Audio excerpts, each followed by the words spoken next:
예수님은 이스라엘의 최북단에 있는 한적한 빌립보 가이사라로 제자들을 데려가셔서 예수님이 누구신지, 예수님이 그리스도로서 어떤 일을 하게 될 것인지, 주님의 제자들은 어떤 모습으로 예수님의 뒤를 따라야 하는지를 말씀하셨습니다. 그로부터 엿새 후 예수님은 제자 중에 베드로와 야고보와 요한을 데리고 따로 높은 산에 올라가십니다. 성전 당국자들에게 체포되기 전 겟세마네 동산에서 마지막 기도를 드리실 때도 제자들에게는 내가 저기 가서 기도할 동안에 너희는 여기 앉아 있으라 하시고, 베드로와 야고보와 요한을 따로 데리고 가셔서 너희는 여기 머물러 나와 함께 깨어 있으라고 부탁하실 정도로 중요한 순간을 이 세 사람과 함께 하셨습니다. 그래서인지는 몰라도 이 세 사람은 이후 초대교회의 역사에 없어서는 안 될 중요한 역할을 합니다. 베드로는 예수님 승천 이후 초대교회를 이끌었고, 야고보는 사도행전 12장 2절에 의하면 12사도 중에 최초의 순교자가 됩니다. 야고보의 형제 요한은 12제자 중 최후의 생존자로서 박해받는 교회를 지키고 밤모섬에 유배된 중에도 요한계시록을 기록하여 박해받는 교회의 소망과 용기를 불어넣는 역할을 합니다. 이 세 제자를 데리고 따로 높은 산에 오르셨는데, 누가복음 9장 28절은 예수님이 산에 오르신 이유와 그때 일어난 일을 이렇게 증언합니다. 예수께서 베드로와 요한과 야고보를 데리고 기도하시러 산에 올라가사 기도하실 때에 용모가 변화되고 그 옷이 휘어져 광채가 나더라, 이렇게 기록합니다. 예수님이 기도하시던 중에 모습이 변형되어서 얼굴이 해같이 빛나며 옷이 빛과 같이 휘어졌습니다.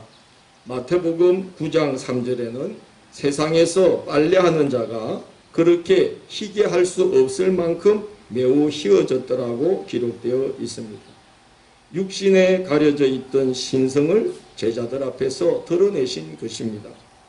출애굽기 34장 29절을 보면 모세가 하나님의 계명을 받기 위해 두 번째로 시내산에 올라 하나님 앞에서 40일 40야를 지내며 떡도 먹지 않고 물도 마시지 않고 계명을 받아서 시내산에서 내려올 때 얼굴 피부에 광채가 나서 사람들이 가까이 하기를 두려워함으로 수건을 가리는 이야기가 나옵니다.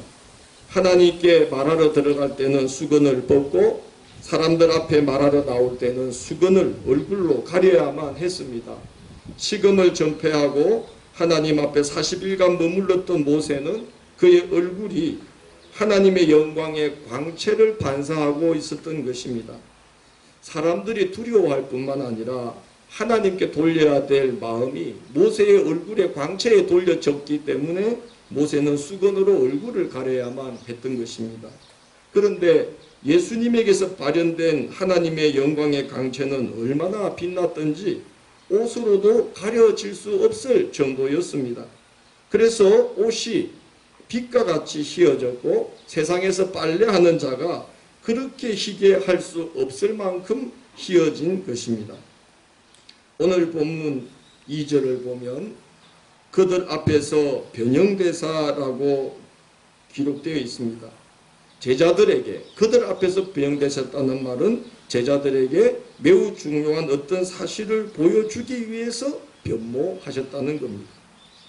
예수님은 하나님의 영광의 광채를 뿜어내시며 하나님의 영광의 광채에 휩싸여 계심으로써 당신이 본질상 하나님과 동일하신 하나님의 아들 되심을 나타내신 것입니다. 수건으로 얼굴을 가릴 정도는 아니어도 우리도 하나님의 영광의 광채를 드러내는 모습으로 변형되기를 바랍니다. 예수를 그리스도로 믿고 예수를 주인으로 모신 그리스도인은 그리스도의 편지요 그리스도의 향기라고 바울 사도가 말하였습니다. 예수님은 제자들을 향하여 너희는 세상의 빛이요 세상의 소금이다라고 하셨습니다. 그 사람이 어떤 생각을 품고 사는지, 어떤 삶을 살고 있는지 사실 얼굴에 어느 정도 나타납니다. 왜냐하면 이 얼굴이라는 것이 그 뜻이 그 사람의 생각, 영혼, 마음, 정신, 한마디로 말하면은 그 을이 서려 있는 굴이다. 그래서 우리의 얼굴을 얼굴이다 이렇게 말한다고 합니다. 레오나르도 다빈치라는 미술가가 밀라노의 산타 마리아 텔레 그라치에 성당에 최후의 만찬이라는 벽화를 그렸습니다. 예수님이 체포되시기 전 유월절 절기 때 12제자와 함께 마지막 식사를 하면서 너희 가운데 하나가 나를 배반하리라 말씀하셨는데 그 말씀에 놀란 제자들의 표정과 가룟 유다가 아주 당혹스러워하는 표정이 너무나도 생생하게 잘 표현된 작품이라고 합니다. 전해지는 바에 의하면 다빈치가 가룟 유다의 얼굴을 그리는데 그 모델을 찾는데 수년이 걸렸다고 그래요. 가룟 유다의 얼굴이 어떻게 그려야 될지 짐작이 가지 않습니까? 그 모델을 구하는데 수년이 걸렸대요. 어느 날 길을 가다가 가룟 유다의 모델로 적합하다는 인상을 가진 사람을 딱 만나서 다빈치가 그 사람을 모델로 삼아서 가룟 유다의 표정을 완성하면서 최후의 만찬 벽화가 완성되었다고 그래요. 그런데 다빈치가 놀란 사실은 그 최후의 얼굴, 마지막으로 그린 그 얼굴, 가룟 유다의 모델을 삼았던 그 사람이 알고 보니까 수년 전에 놀랍게도 예수님의 얼굴 모델을 삼았던 사람과 동일 인물이었다는 거예요. 뭐 믿거나 말거나 전설 따라 삼천리 같은 이야기지만 사람의 삶이 바뀌면 사람의 표정도, 사람의 인상도 바뀐다는 이제 그 말이고, 그가 품은 생각과 살아온 삶이 얼굴에 드러난다는 말이겠지요. 요즘 사람들에게 교회는 어떤 인상으로 비칠까요? 어떤 이미지가 떠오르냐고 물으면 긍정적인 대답이 많지 않을 것입니다.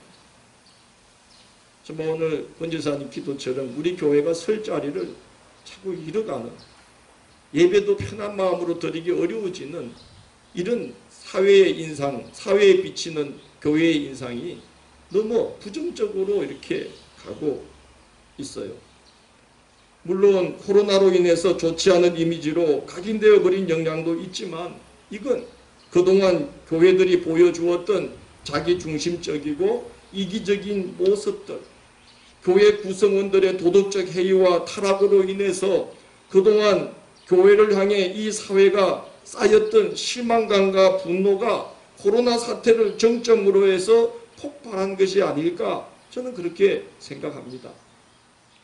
사실은 한국 교회의 인상, 그것은 정말 하나님의 영광의 광채를 드러내기에 충분했던 인상이었어요.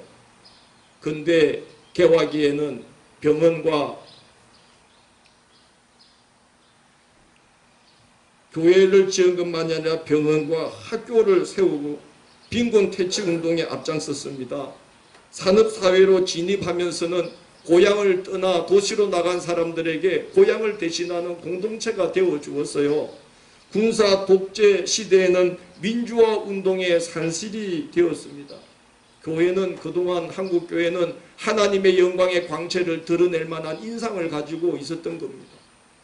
그런데 90년대 이후 한국 사회가 경제적으로 자본적으로 고도 성장을 국가하면서 교회도 함께 대형화되고 급성장하다 보니까 사회에 비춰지는 교회의 인상이 세상의 어느 기관과 다를 바 없는 그런 하나의 세상의 어느 모퉁이에 있는 그런 세속화된 공동체처럼 교회의 인상이 여겨지게 된 거예요. 외형적으로 거대해지고 세상에 버금갈 정도로 세련되어지고 찬양과 예배 형식이나 여러 프로그램이 수준 높은 단계에 이르렀는데도 목회자와 성도들의 삶은 예전의 목사다운 삶, 예전의 성도다운 모습, 예전에 하나님의 영광을 드러내던 교회의 교회다운 모습에서 많이 퇴보해 버렸던 것입니다.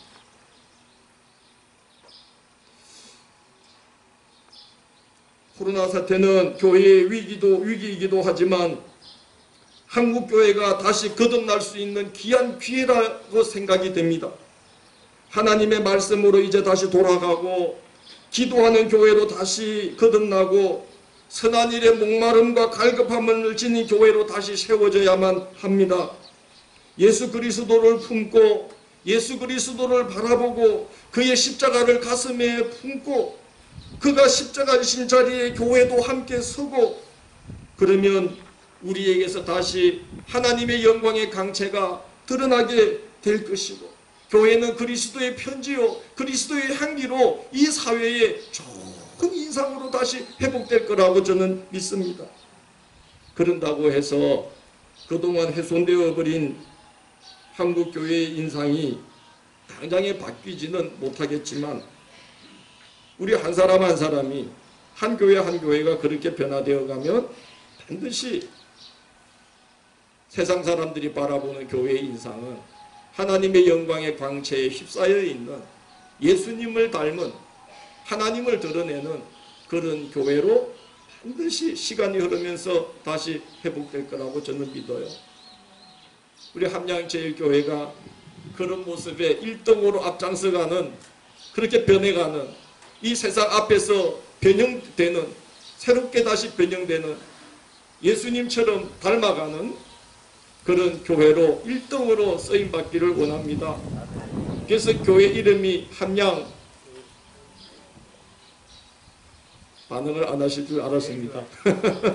그래서 교회 이름이 함양 누구를 제일 많이 닮은? 예수님을 교회 중에 제일 많이 닮은 교회 그 교회가 반응이 늦을 거라고 또 알고 있었어요.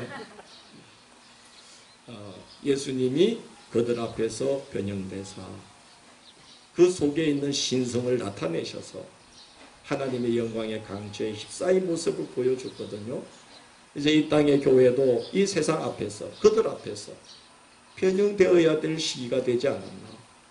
그래서 하나님께서 저는 코로나를 통해서 너희가 변형되지 않으면 버림받게 된다.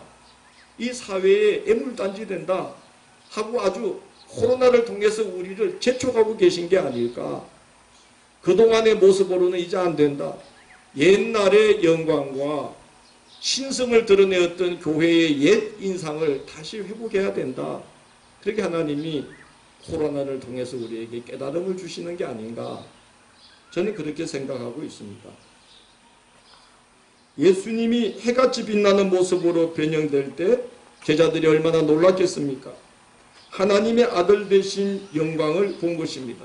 그런데 그때 모세와 엘리야가 나타나서 예수님과 더불어 말씀을 나누는 모습을 보게 됩니다. 이때 모세와 엘리야와 예수님이 무슨 말씀 나눴을까요? 영민이 생각에는 세 분이서 무슨 말씀 나눴을 것 같아요?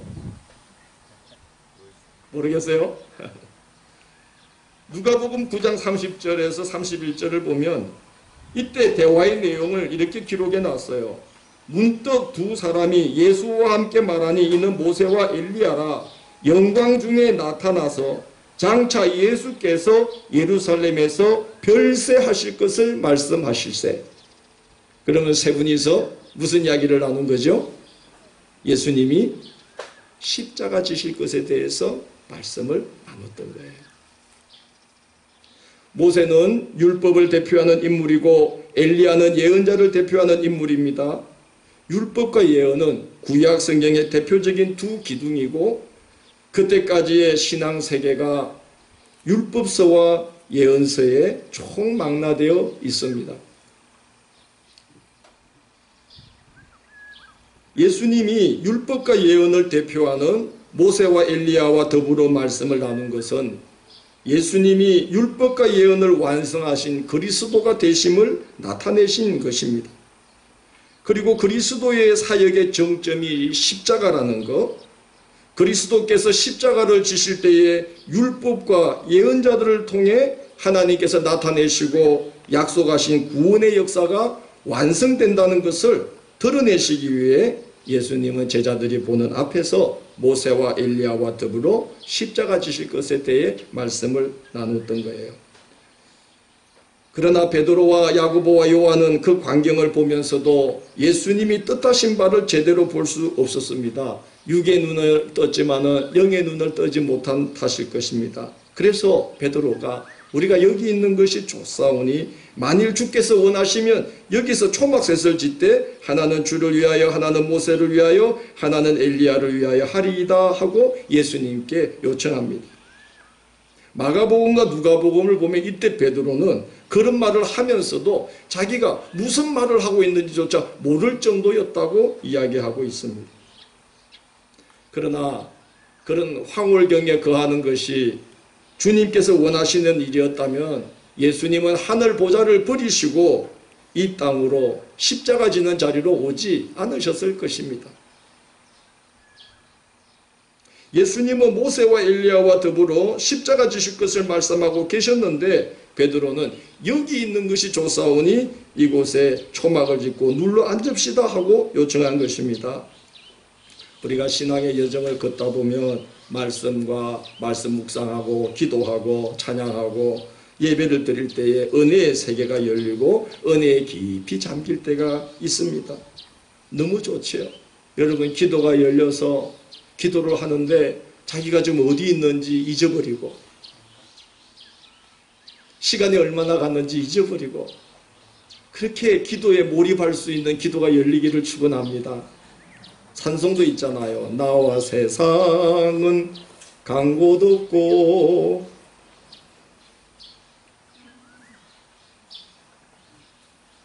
한번 처음에 탁 해주시는 법이 없네. 나와 세상은 간 곳 없고 구속한 주만 보이도다. 우리가 기도 중에 정말 이런 세계가 열리기를 축원합니다. 예배 중에 성령께서 여러분을 그런 자리로 초대하시기를 원합니다. 날씨 덥고 힘든 이 대학교 때 앉아 계신데 내가 어디 있는지 잊어버리고 구속한 주를 갈망하면서 예배 드린다면 그 예배가 성령이 함께하는 예배가 아닐까요? 할렐루야. 우리가 그런 세계, 찬양을 드릴 때에 그 찬양이 깊이 들어가서 내가 지금 어디 있는지를 잊어버리고 있는 그 세계 너무 좋죠. 그러나 그것이 신앙생활을 여정의 마지막 목적지가 아니라는 거예요. 그것은 은혜의 수단일 뿐입니다. 예배 은혜의 수단입니다. 찬양 은혜의 수단입니다. 말씀 은혜의 수단입니다. 우리는 그 통로를 통해서 하나님을 만나는 것이고 하나님께 힘과 능력을 공급받아서 이제는 하나님이 원하시는 사역의 자리, 사명의 자리로 나아가는 것입니다. 그게 신앙생활의 목적지가 아니겠는가 생각이 됩니다. 디모데후서 3장 16절 17절은 하나님께서 우리에게 성경이라는 은혜의 수단을 주신 이유를 이렇게 증거합니다. 모든 성경은 하나님의 감동으로 된 것으로 교훈과 책망과 바르게 함과 의로 교육하기에 유익하니 이는 하나님의 사람으로 온전하게 하며 모든 선한 일을 행할 능력을 갖추게 하려 함이라. 성경 자체가 목적이 아니고 그 성경이라는 은혜의 수단을 통해서 우리를 온전하게 하시고 그래서 모든 하나님이 기뻐하는 선한 일을 행할 뭘 갖추게? 능력을 갖추게 하려 합니다. 예수님은 모세와 엘리야와 더불어 나누는 대화를 통해 십자가 사명을 더욱 공고히 하고 계셨는데 제자들은 그 광경에 압도되어서 그런 상태가 계속 지속되기만을 바라고 있었던 것입니다. 그런 제자들을 하나님께서 깨우쳐 주십니다. 그 자리를 빈당 구름으로 덮으시며 하나님께서 임재하시고 이는 내 사랑하는 아들이요 내 기뻐하는 자니 너희는 그의 말을 들으라고 말씀합니다. 이 표현 말이죠. 내 사랑하는 아들이요 내 기뻐하는 자라 하는 이 선언은 장차 오실 메시아 그리스도에 대한 구약 성경의 대표적인 표현입니다. 하나님께서 제자들에게 확정해 주시는 거죠. 이는 내 사랑하는 아들이요 내 기뻐하는 자라는 말은 내 예수님이 하나님의 아들이요 그리스도가 되시니 그가 하는 말씀을 깨닫고 그의 말씀에 순종해야 한다고 직접 말씀한 것입니다. 그의 말을 들으라는 말은 이 귀로 들으라는 말이 아니라 뭐하라는 말씀이죠? 순종하라는 말씀이에요. 하나님께서 직접 나서서 예수님이 그리스도이심을 확증해야 될 정도로 당시 제자들은 예수님이 메시아 그리스도 되심을 확신하지 못했어요.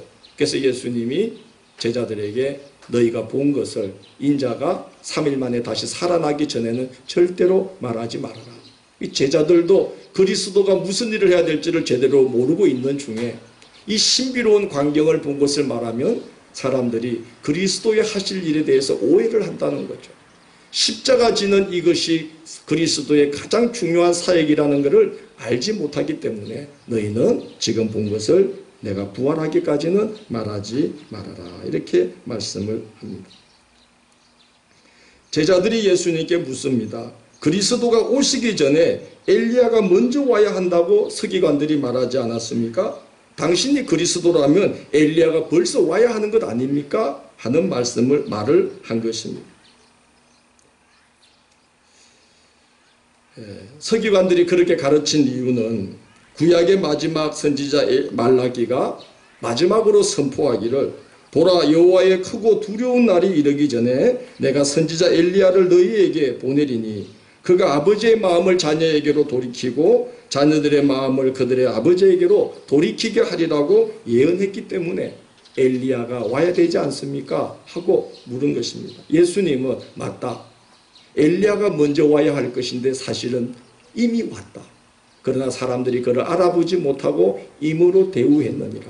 인자도 나도 그와 같이 취급을 당하고 고난당하게 될 것이다. 이렇게 말씀을 합니다.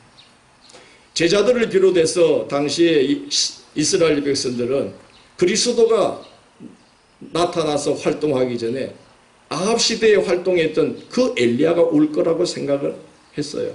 근데 예수님은 엘리야가 이미 왔다라고 말씀을 합니다. 누가복음 1장 16절 17절을 보면 천사가 세례 요한의 아버지 사가랴에게 나타나서 아들을 얻게 될 것인데 그 아들이 어떤 일을 하게 될 것인지를 이렇게 말합니다. 그가 또 엘리야의 심령과 능력으로 주 앞에 먼저 와서 백성들의 마음을 하나님께로 많이 돌아오게 하리니 라고 천사가 일러줍니다. 엘리야가 아합 시대의 모습으로 온다는 말이 아니고 예수님 그리스도에 앞서 오실 그 엘리야는 엘리야의 심령과 능력을 가지고 일하면서 많은 사람들의 마음을 하나님께로 오실 그리스도에게로 돌이키게 하는 일을 할 것이다 하는 말을 천사가 미리 해준 것입니다. 예수님이 제자들에게 그렇게 말씀하시고 엘리야가 이미 왔다. 그러나 사람들이 그를 알아보지 못했다라고 말씀하자 비로소 그제야 제자들이 세례 요한이 엘리야로 온 것임을 깨달았다라고 말씀하고 있습니다. 하나님의 일에 그제야 제자들이 조금 눈을 뜬 것입니다. 우리가 신앙생활하면서 이렇게 하나님에 대하여 눈을 뜨고 하나님의 백성으로 다시 태어나고 하는 것은 참 대단히 중요하다는 생각이 듭니다. 여러분 아이가 엄마 뱃속에 있을 때요 태어나기 바로 직전까지도 세상과 단절되어 있습니다. 사실은 그 태아가 세상에 둘러싸여 있음에도 불구하고 세상과 교감을 하지 못하지요. 왜냐하면 두터운 막에 둘러싸여 있기 때문이고 세상을 느낄 수 있는 감각을 갖지 못한 것이기 때문이고 엄마 뱃속에 있어서 눈을 뜨지 못한 때문이고 귀가 닫혀 있기 때문에 그런 것입니다. 그런데 그 아이가 세상에 나오는 순간 완전히 달라지죠. 세상이 공기로 가득 차 있다는 걸 알게 되고 살기 위해서는 이 세상에 가득 차 있는 공기를 쉼 없이 자기가 마시고 내뱉어야 된다는 것을 본능적으로 알게 되어서 호흡을 시작합니다.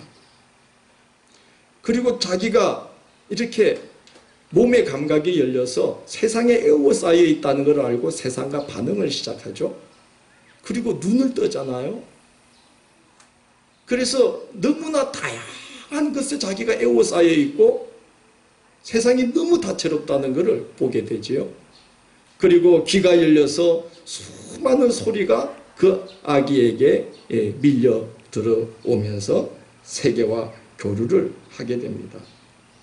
태어난다는 것이 이렇게 놀라운 변화를 동반하기 때문에 예수님은 사람이 하나님의 사람으로 다시 나는 것을 거듭남이라고 표현하시면서 반드시 그 과정이 있어야 된다. 물과 성령으로 뭐하지 아니하면 거듭나지 아니하면 너희가 뭘 볼 수 없느니라 하나님 나라를 하나님께로부터 반드시 태어나야 된다. 다시 물과 성령으로 거듭나야 된다. 새롭게 나야 된다. 영의 눈을 떠야 되고 영의 귀를 떠야 된다. 그걸 뜨지 못하면 우리가 하나님께 에워싸여 있고 하나님이 바로 내 눈앞에 계시지만 하나님을 보지 못하죠. 하나님이 끊임없이 우리에게 말씀을 걸어오고 계신데도 귀가 닫혀서 들리지 않으니까 순종하지 못하게 되는 겁니다. 너무나 복되신 하나님을 곁에 두고도 그 복되신 하나님과 함께 동행할 수가 없는 것이죠. 우리가 예수님을 믿는다는 건 그분이 십자가에 달려 돌아가실 때 성소와 지성소 사이에 두꺼운 휘장을 찢어주셨다고 그래요. 그 은혜를 우리가 입었잖아요. 죄인된 우리들이 예수 그리스도 때문에 하나님 앞에 나아갈 수 있는 은혜를 입었잖아요. 휘장이 찢어짐으로. 그러나 그것뿐만이 아니라 그것은 마치 두터운 막에 둘러싸였던 태아가 그 막을 찢고 나와서 이 세상과 교류하게 된 것과 마찬가지죠. 예수님이 휘장을 찢어주심으로 우리는 이제 하나님과 교제할 수 있는 그런 자리까지 나가게 된 것입니다. 오늘 이 제자들이 귀가 닫히고 눈이 닫혀서 예수님이 말씀하시는 것을 제대로 깨닫지도 못하고 나중에야 비로소 그제서야 하나님께 속한 일들을 깨달았다라고 말씀하고 있습니다. 우리의 삶이 하나님의 은혜로 성령의 역사하심으로 우리가 하나님의 진정한 하나님의 사람으로 다시 태어나는 일들이 우리에게 꼭 있어야 되죠. 영의 눈이 열리고 영의 귀가 열리고 그래서 우리가 눈을 뜨면 하나님이 우리와 함께하는 걸 보게 되고 하나님의 음성을 우리가 듣게 되고 그래서 순종하게 되고 그렇게 주님과 교제하고 동행하면서 이 신앙의 길을 걸어가야 된다고 생각합니다. 중요한 것은 우리가 성령으로 우리 가운데 임하시는 하나님께 영적으로 응답하지 않으면 성령께서 마냥 애쓰거나 기다리지 않으신다는 사실이에요. 답답해하시고 근심하시고 마침내 성령께서 떠나가 버리시는 것이죠.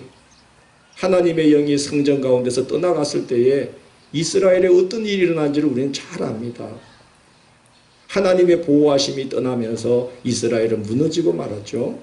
하나님의 백성은 늘 하나님께서 성령으로 임해 주셔서 우리와 함께 하셔서 함께 하시고 또 우리가 함께 하시는 그 하나님 성령으로 함께 하신 하나님께 우리가 신령과 진정을 다해서 영적인 반응을 해드리고 이렇게 우리 몸이 숨을 들이쉬고 내쉬어야 살아가는 것처럼 우리 신앙 영적인 것도 하나님의 성령을 받고 그 성령으로 임하신 하나님께 우리가 찬송과 기도와 예배와 헌신과 봉사와 섬김으로 우리가 하나님께 영적 반응을 또 올려드리고 이렇게 영적인 교제가 이루어져야만 성령이 우리 가운데 머물러 주시고 떠나가지 아니하시는 그런 은혜가 우리와 함께하게 되어 있습니다.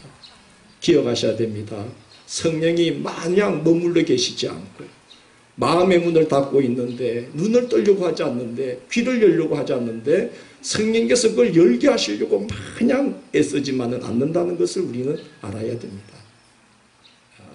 오늘 제자들이 예수님의 말씀을 듣고 그제야 깨달았다 그럽니다. 우리들도 그렇게 하나님의 은혜로 성령의 역사하심으로 하나님께로부터 다시 태어나는 하나님의 사람으로 거듭나서 눈과 귀가 열리고 하나님과 교제하고 하나님께 영적 반응을 끝없이 올려드리고 성령이 우리 가운데 끝없이 임하시고 이렇게 주님의 은혜를 누리면서 신앙의 길을 걸어가는 복된 한 주간 되시기를 주의 이름으로 권면합니다.